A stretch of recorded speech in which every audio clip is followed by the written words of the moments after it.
Hi and welcome to Team PI Pokemon. This is a video I'll be uploading for tomorrow, Broken Deck Monday. I've started to work full time now, so I can't guarantee myself uploading things in time. So I'm actually filming this on a Sunday. We've got a lot of things happening at the moment, so I'm just trying to plan ahead. So I will be uploading this on Sunday, but it is Broken Deck Monday, and at this moment in time, we've got quite a few results coming through. We've got top 32 in Bremen. There's a lot of interesting decks that are coming through.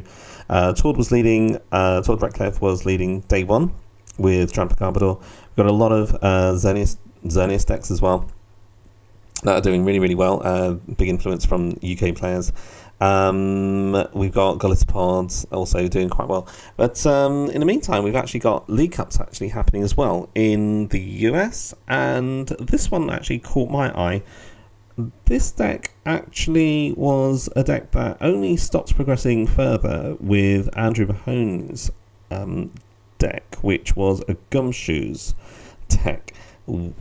That, I mean, like a Gumshoes deck, which also had Tecton Ninetales. So this was the list that actually came out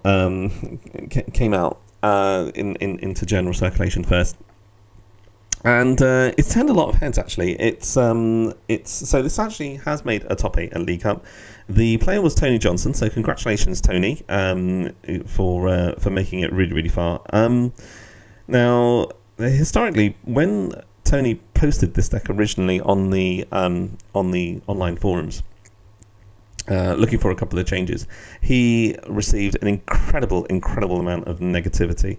Nevertheless, he clearly has an incredible amount of resilience and grit and determination to see the job through, and this looks like a really fun deck to play.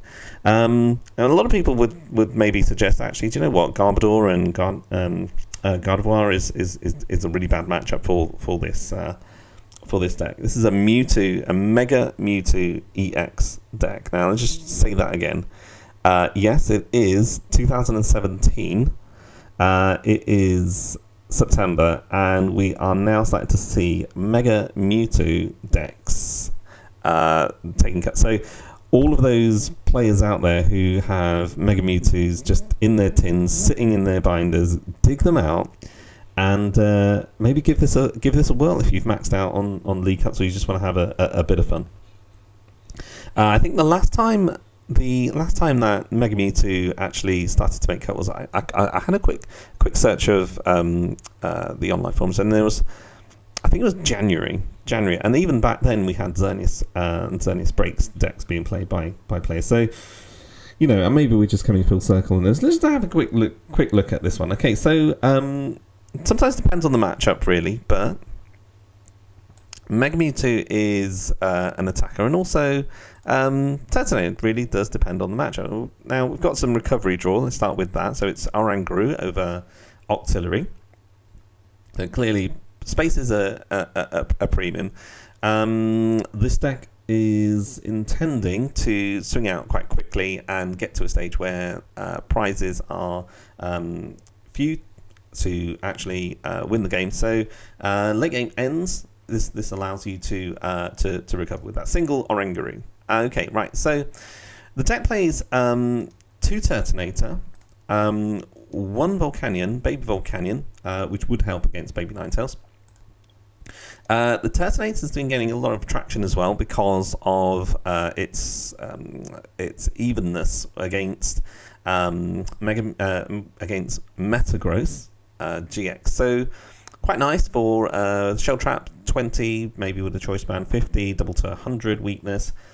Could get pinged with some damage. However, 150 is well below Turtonator's 190 HP, and a Metagross would actually get 80 back, so it would be 180 damage on there. And immediately, what you'd have to do is you'd have to watch out for a knockout. Now, if the Metagross actually had Max Potion, then what you could do is you could actually Max Potion, but nevertheless, you would actually have 80 back on you, and it's well it's well within reason for Turtonator to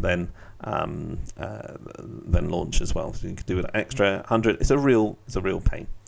So nicely and neatly stitched into the deck is a single Acerola as well. So Turtonator is a bit of a pain, a bit of an aggressive option against Metagross, but it's also really good against other options as well. You've got grass decks like Gallisopod. It'd be nice to finish off the job. Okay, right, so moving on, we've got a bit of spread. So Guzma's nice fodder is Tapu Koko. You can start off with some flying flips as well. Early in the game, you can just get 20 damage across your opponent's field. Notice that this deck does not run Bridget. The go-to supporter for starts is Kiawe. Now, Kiawe is search your deck for up to 4 fire energy cards and attach them to one of your Pokemon. This deck would normally expect something maybe like Ho-Ho GX with an extra large energy count. I've noticed that there is a Jirachi in here as well, maybe like a tech against Gallisopod, tech against Gardevoir GX, just to make sure that you mangle up their setup. Discard a special energy attached to your opponent's active Pokemon. So hit for 10, get immune. Guzma is the only way in which it can get around, maybe. Very few decks play Escape Rope. So what you can do is you can just have a turn for yourself, which is vital, I think, because what you want to do is you want to have that extra turn for attaching a Mewtwo Spirit Link. There are 4 in this deck, and you need that turn in order to evolve Mewtwo, which is nothing really nothing major with the Mewtwo, because you're running the fire energy, so you can't actually use anything like Cyburn. There is another Mewtwo-EX which has Shatter Shot, but again, you can't use that because it's psychic powered. However, when you evolve into the Mega Mewtwo, you've then got Psychic Infinity. So effectively, you have an attack that has the same attack as Gardevoir GX.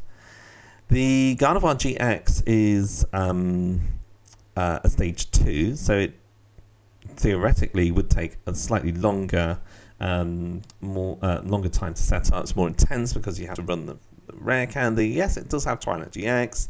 You could just go aggro with that. But Psychic Infinity has pretty much the same attack, and it's got cost of 2, but what you want to do is you want to do Psychic Infinity with a lot of energy on you, and why not just charge it up using Kiawe? So it's a really nice mechanic here.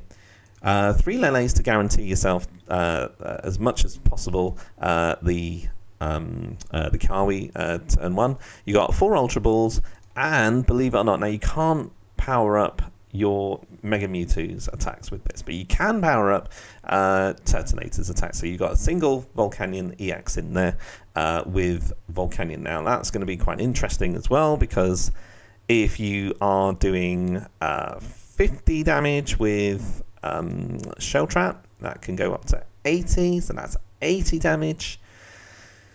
Then you double that, you got 160, and then you're within reach then of 2-hit KOing Metagross. 160 goes up to 240 if a Metagross GX is idiotic enough to attack you.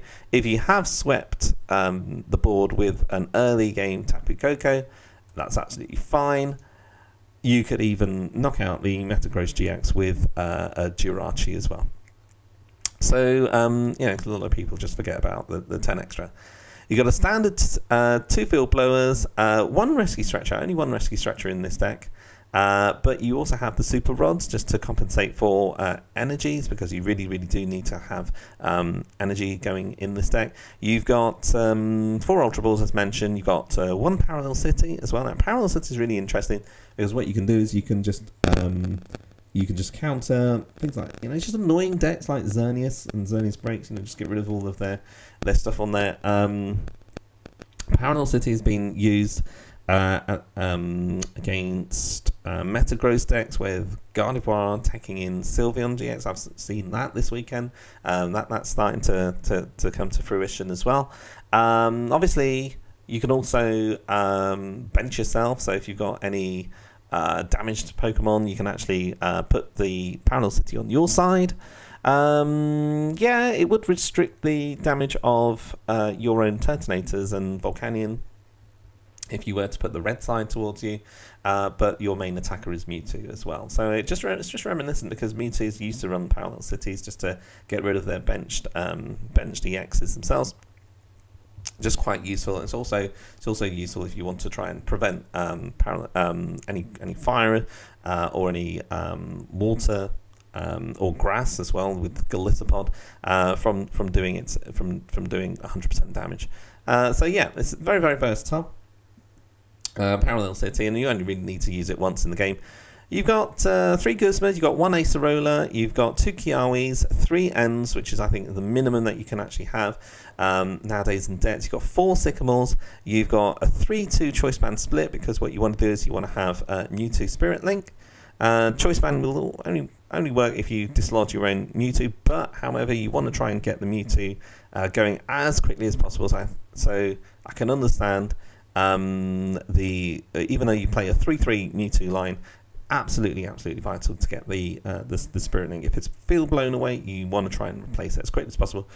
You don't want to skip a beat in the format at this moment in time. 4 double colorless and 8 fighting energy. So have fun with this deck. It's more of a feature, so I've got a bit of restricted time, so I do apologise. I can't do a battle with this deck at this moment in time, but I want to try and get the output out there. Congratulations to Tony Johnson for giving me the inspiration to do this video. I'm really glad that you did really well. And have fun with this deck. Take care, and bye for now. 'Cause we are the dreamers to go through the night.